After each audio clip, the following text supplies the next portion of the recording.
सुप्रभात। सभी छात्र छात्राओं को नमस्कार। आइए आज हम हिंदी व्याकरण के अंतर्गत संधि के क्रम में दूसरे नंबर की संधि जो है व्यंजन संधि के बारे में अध्ययन करते हैं। तो देखिए, जो व्यंजन संधि है वो जब स्वर के साथ में व्यंजन का जब मेल होता है, स्वर के साथ में व्यंजन का मेल होता है, तो उससे जो विकार उत्पन्न होता है वहां पर व्यंजन संधि होती है। या फिर व्यंजन के साथ में स्वर या व्यंजन का जब मेल होता है तो वहां पर व्यंजन संधि होती है। देखिए, जैसे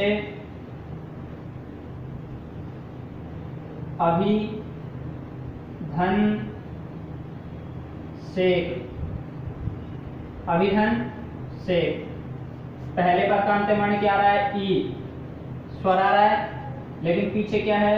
स।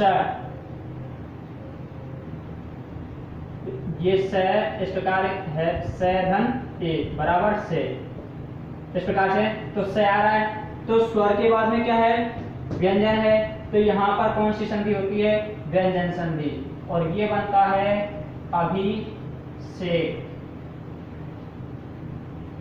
इस प्रकार से। या फिर व्यंजन के साथ में स्वर या व्यंजन का मेल होता है, जैसे जगत धन ईश, जगत धन ईश, पहले पद का अंतिम वर्ण ता, ता हलंत आघात है, पीछे क्या है? स्वर है ई। तो व्यंजन के साथ स्वर का मेल होने पर जो संधि होती है, विकार उत्पन्न होता है, उसमें क्या होता है? व्यंजन संधि होती है। जगदीश। या व्यंजन के साथ व्यंजन का मेल होता है, जैसे जगत धन शास्त्र, जगत धन शास्त्र, पहले पद का अंतिम वर्ण क्या है? ता, तय के बाद में श, ठीक है। तो यहाँ पर हो जाएगा तय के स्थान पर च और स के स्थान पर छ हो जाता है, और ये बनेगा जगत शास्त्र, इस प्रकार से बनेगा। इसके नियम अभी पढ़ेंगे। तो ये केवल एक उदाहरण है समझने के लिए कि जब स्वर का मेल व्यंजन से होता है, या व्यंजन का स्वर से होता है, या व्यंजन का व्यंजन से होता है, ठीक है, वहां पर व्यंजन संधि होती है। इसमें स्वर का मेल स्वर के साथ नहीं होगा, अन्यथा वो स्वर संधि हो जाती है, इस प्रकार से। तो परिभाषा भी हम बना सकते हैं कि जब स्वर का मेल व्यंजन के साथ या व्यंजन का मेल स्वर या व्यंजन के साथ होता है और वहां पर विकार उत्पन्न होता है, तो वह व्यंजन संधि कहलाती है।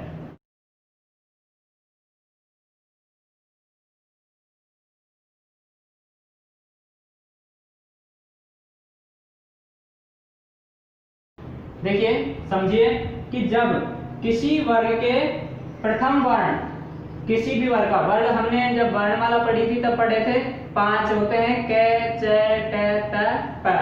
तो किसी भी वर्ग के पहले वर्ण के बाद में अगर किसी वर्ग का तीसरा चौथा वर्ण या य र ल व ह ये आते हो या स्वर आते हो, तो पहले वर्ण के स्थान पर कौन सा हो जाता है?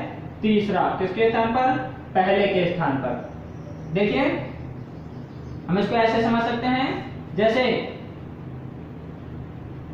क च ट त प,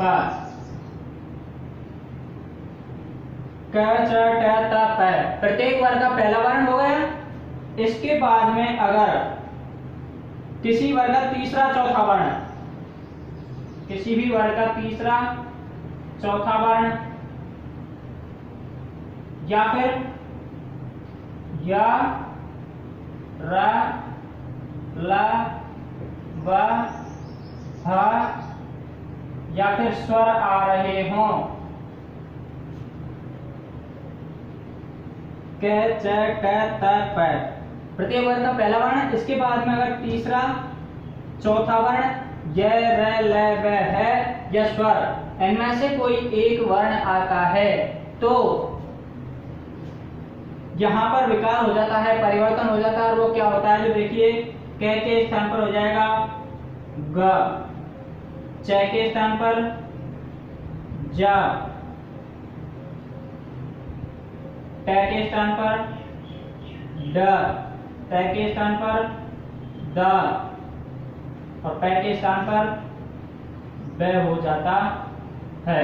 अर्थात इन्हीं वर्णों का तीसरा हो जाता है। देखिए उदाहरण,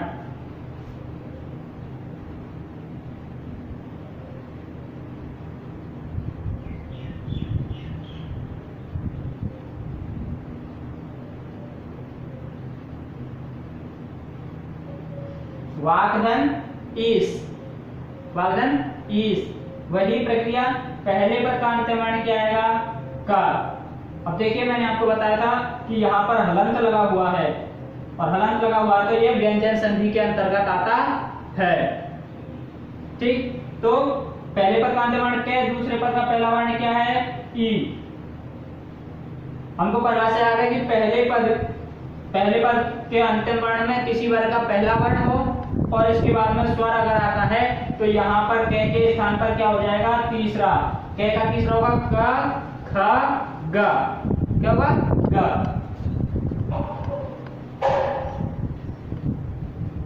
हो गया। अब यहाँ पर जैसे यण संधि और अयादि संधि में हमने किया था कि केवल और केवल पहले वर्ण के अंतिम, पहले पद के अंतिम वर्ण पर ही क्या होता है, यहाँ पर परिवर्तन होता है। दूसरे पद के पहले वर्ण पर कोई परिवर्तन नहीं होता। वही कार्य यहाँ पर होगा। देखिए यहाँ पर वा, क के स्थान पर क्या हो गया, तीसरा ग और पीछे क्या है ईस, ईस ऐसे की ऐसे रहेगा। तो यहाँ पर मिलाएंगे हम वा, गया है, ई की मात्रा लगाएंगे दी श, वागीश शब्द होना। तो वागीश इस नियम के अंतर्गत आता है कि पहले क च ट त प किसी वर्ग के पहले वर्ण के बाद में अगर तीसरा चौथा वर्ण यह लगा है या स्वर आ रहे हैं तो वहां पर पहले जो ये वर्ण है उसका तीसरा हो जाता है।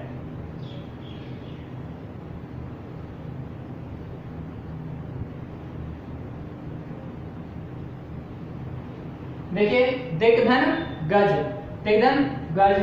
अब यहाँ पर पहले पद का अंतिम वर्ण क्या आ रहा है क, दूसरे पद का पहला वर्ण ग, क कौन से वर्ग का है, के वर्ग का पहला वर्ण है और ग कौन सा है, पहले के वर्ग का तीसरा, क ख ग, है ना। तो यहाँ पर क्या होगा, के का तीसरा क्या होगा ग, तो यहाँ पर भी ग आ जाएगा और ये सब क्या बनेगा दी, के स्थान पर क्या हो गया ग और पीछे क्या है गज। ठीक है, अब इसको मिलाएंगे तो दे ग आधा है, पीछे क्या है व्यंजन है तो ग आधा की आधा रह जाएगा और पीछे गज और सब बनता है हमारा दिग्गज।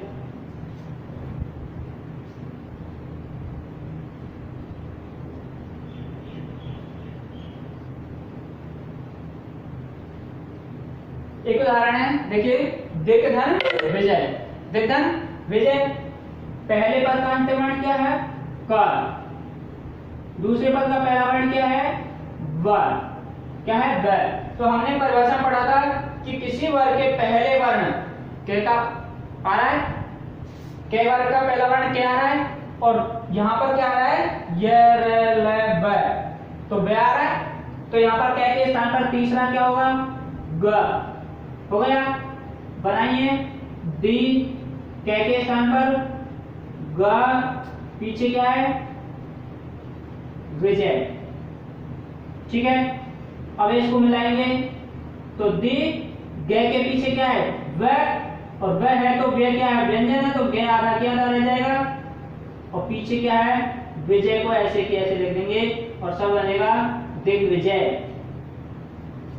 इस प्रकार से जब किसी वर्ग के पहले वर्ण अर्थात क च ट त प ये हलंत रहेंगे, क च ट त प हलंत। और इनके इस बाद में अगर तीसरा चौथा वर्ण य र ल ब ह या स्वर आते हैं तो पहले जो वर्ण है उसी का वर्ग का तीसरा वर्ण हो जाता है।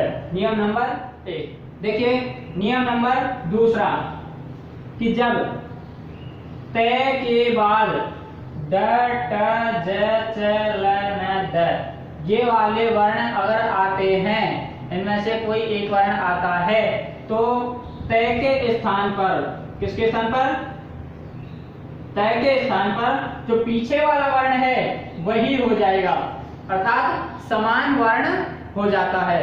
देखिए कैसे होता है। उदाहरण के लिए एक बार देख लेते हैं कि त के बाद में ड ट ज च ल न द, ठीक है।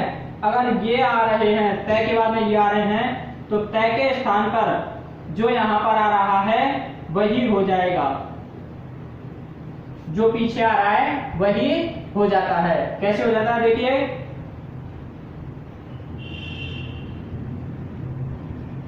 उत्धन डयन, उत्धन डयन, ठीक है। पहले पद का अंतवर्ण क्या है, त आ रहा है, त के बाद में क्या आ रहा है, ड आ रहा है, तो यहाँ त के स्थान पर भी क्या हो जाएगा, ड। कैसा, हलंत, क्योंकि त हलंत है तो यहाँ पर ड भी हलंत हो जाएगा। तो यहाँ देखिए त के स्थान पर ड और पीछे क्या है, डयन, क्या बना, उड्डयन हो गया। कि त के बाद में अगर ड आ रहा है तो यहाँ पर त के स्थान पर ड हो जाता है। दूसरा देखिए उदाहरण,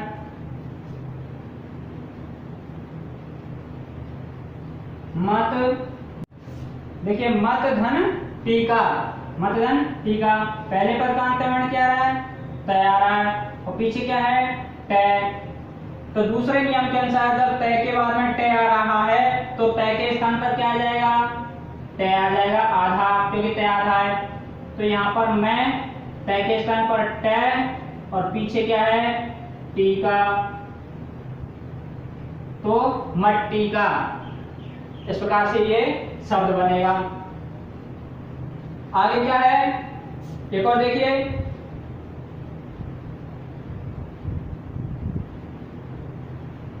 उत्धन ज्वल, उत्धन ज्वल, पहले पद का अंतिम वर्ण त, दूसरे पद का पहला ज, ठीक है। तो जब त के बाद में ज आ रहा है तो त के स्थान पर क्या हो जाएगा, ज हो जाएगा, क्या हो जाएगा, ज हो जाएगा, ठीक है। तो यहाँ पर उ, ज कैसा, आधा, ध्यान देना यहाँ पर ट पूरा है, यहाँ पर ड पूरा है, लेकिन यहाँ पर ज आधा है, इसलिए यहाँ पर ज आधा की आधा ही रहेगा और ये बनेगा ज्वल, और शब्द बना पूरा उज्ज्वल।